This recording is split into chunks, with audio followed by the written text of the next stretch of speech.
Naya around 5 V3 hi abola sa view maya e ga lo ngai mo ve view wa hote chete riat ve hi ga naya e ga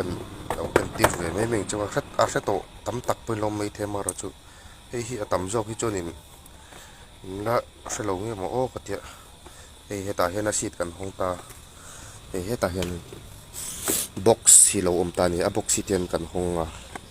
chuan heti hian a fuse hi lo om ani a kilometer te ni ta he ti la he lai berami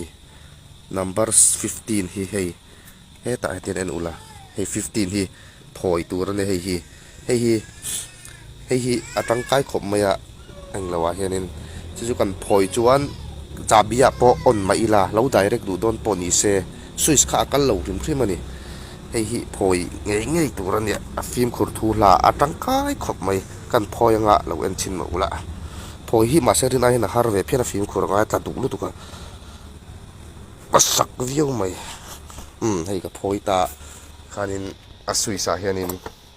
lo kan tianga metar hi pakhat mena kan lo rim hei ka ona ti khan ka ona